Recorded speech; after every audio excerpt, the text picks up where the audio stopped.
And I love the thing, Alex, about are we still, why are you still alive? I mean, what ultimate defeatism? People said to me over the years, if you were genuine, you'd be dead. All right, so the only genuine conspiracy researcher is a dead one, right? So we don't have the feeling that actually we can take the power to take the system on and be effective against the system, because we don't think the system is all bloody powerful. No, it is all powerful. Therefore, you would be dead. They wouldn't let you do this. Well, there are other forces at work as well. You know, we look out in this tiny frequency range we call visible light, which is barely bloody, existing, and we think that everything we see and the human form on Earth is the only one that exists, and it's the only reality. There are multiple infinite realities. Religions talk about them in their own way, and there are many levels of reality that are working to bring an end to what's happening in our reality, in our world, and they are protecting people who are willing to do what is necessary to expose all this and make a difference. They are protecting them. And therefore, it is not as easy as always saying something we don't like, bang, bang. It's not. We've got to get over this defeatism that only a dead researcher is a genuine researcher. See, he was telling you the truth. They've killed him now. I mean, where are we going with this? If that's what we believe and that's what we feel, well, put your hands out and let's get the chains on now, because it's over. Well, I was about to say, this is a cognitive dissonance, Cass Sunstein type idea that we can't win. Anybody who's successful is bad. You're just saying humanity is crap, when history shows us the opposite. And it's only, tyrants only flourish when good men and women do nothing. And what are people saying who are saying there's nobody good who's standing up? They're saying they're crud as well. Because I always say, okay, let's just say I'm bad, which I'm not. I mean, I'm pure of heart. I'm not a perfect person, but I really do love people. I really do want to have a better world. I want our species to go to the stars. I'm a fan of man. I'm a fan of humanity. I believe in humanity. And then these people just say, oh, no, you couldn't be successful, without the New World Order. Okay, fine then. I'm bad. Don't use the fact that I'm bad as an excuse for you to not take action. You know you're supposedly good, and everybody else is a bad New World Order. Come on, stand up and take action, instead of just spending all day attacking everybody else that's trying to do something. And then you find out, oh, they're the operatives. They're the cognitive dissidents. They're the COINTELPRO. And the good news is people have gotten wise to that. And I've seen all the attacks I've gone through, you've gone through, and others have gone through, has actually just become advertising for us. I mean, in a way, the enemy is stupid. I mean, I guess they're fighting an old game where people were in a trance state, but people are not in a trance state anymore. At least those that are awake aren't. And the folks that are still in a trance, I'm sorry, they're not even on the game board here. They're spectators. I mean, I'm in the arena, and I have come to wake some people up. The thing that people need to understand more than anything else is all this conspiracy, all this enslavement. It is not a bloody game. It's real. And if we don't focus on that and focus our lives on it, we're going to regret it for the rest of our lives. David, let me interrupt you just for a moment, and then I want you to continue on this line, because it's not that I'm mad at my detractors. Again, they actually help us get the word out in a weird way. That's how the universe works. No weapon formed against us shall prosper. But I want them to develop to the next level.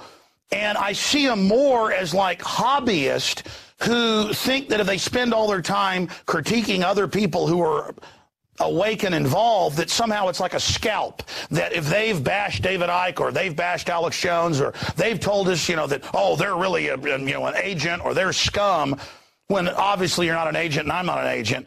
If you have any discernment, you know that. The globalists hate what we're doing. That somehow it makes them big men and women. And it just makes me so sad for them. So it hurts me, but not in a way that they think it's hurting me. It's so pathetic. Briefly, your comment on that. Well, yes. I mean, there's some great information gets circulated on various forums, but so often they just become a vehicle for many people of hurling abuse in all directions. And, you know, the word hobby, I think, is very significant because it is like a hobby. It is like an add-on to people's lives.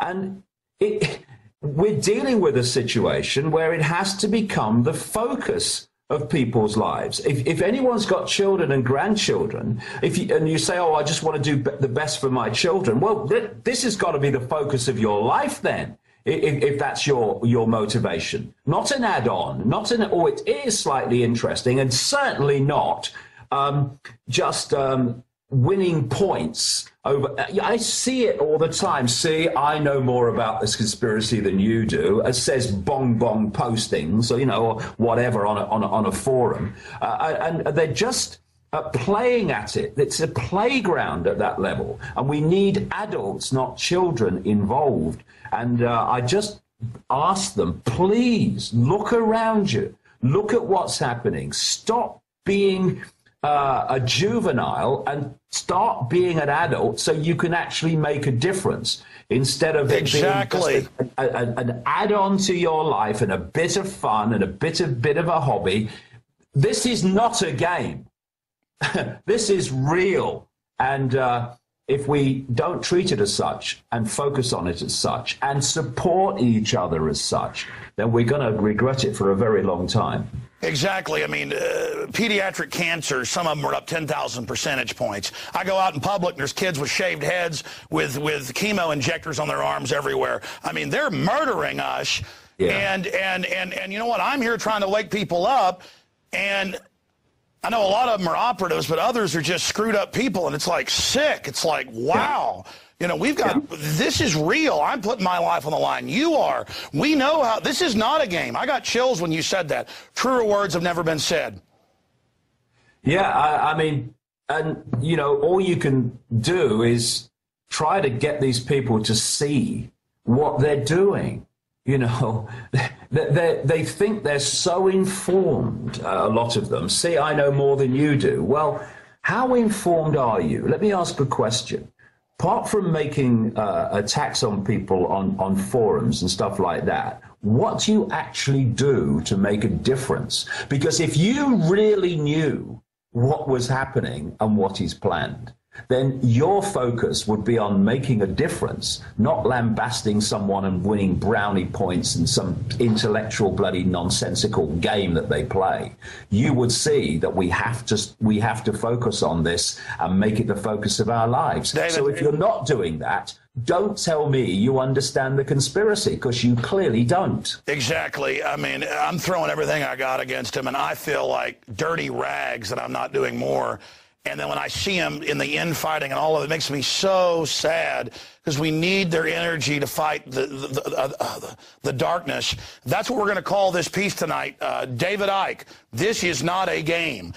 Very powerful. The thing is that when people are in ignorance of what's happening in the world and what the agenda is and where they want it to go, I have some sympathy when they do nothing, because they do not believe there's anything to be done. When I see people who, often for not their own efforts but the efforts of others, have seen what the agenda is, seen what they want to impose upon the world, see what they're imposing now, and their only response is to attack and undermine those that are putting their head above the trench and making a difference. Well, I say to those people, go and find your children and grandchildren, look them in the eye, and justify, given what world they're going to live in if it reaches the end that they want, far beyond what we've got now, even far beyond.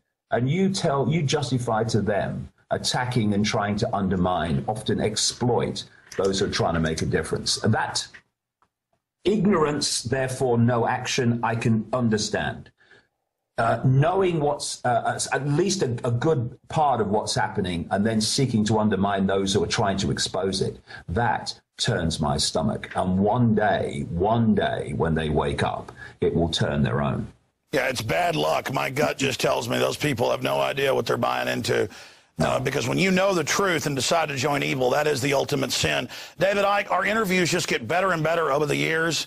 And I know you're a busy man. I appreciate you joining us every few months.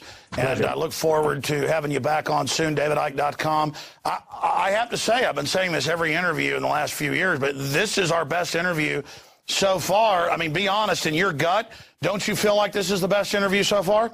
Well, I think, Alex, that what's happening is we're all learning more, we're all becoming more aware, and therefore, you become closer and closer to understanding what needs to be said and what needs to be done. And, we must go on doing that. I see people over the years at various conferences, and I've seen them make presentations, and that's very nice. Yes, that's interesting. And I've seen them 10 years later making the same presentation. And I'm thinking, what have you been doing? The cutting edge has to constantly move, and it's moving very, very fast now. It's great time to be alive. It certainly is. Well, David, thank you for the time, and I look forward to speaking to you again in the future. Cheers, Alex. All right, folks, there goes David Icke, almost an hour long, and just amazing. And you can say what you want about David Icke, but he gets people thinking, and he's doing a lot of good, and that's what we need. He is good at getting people outside the box. And I ask, any critics out there who aren't in the arena, what have you done to wake people up? Because we know this world is going in the wrong direction. Great job with the crew. Another extended edition of InfoWars Nightly News. Lord willing, we'll see you back here tomorrow night, 7 o'clock Central, and I'll see you on the radio 11 a.m. Central for the radio show, Infowars.com, PrisonPlanet.tv. Until then, bon voyage.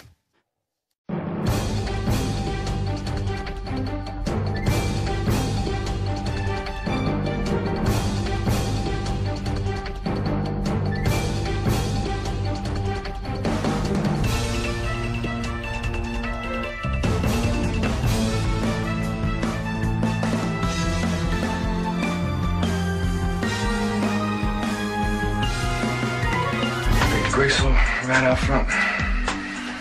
That ain't Tuesday, is it? No, it's Thursday. Sure, I'll be fine. Well, bring out the Gimp. I think the Gimp's sleeping. Well, I guess you just have to go wake him up now, won't you?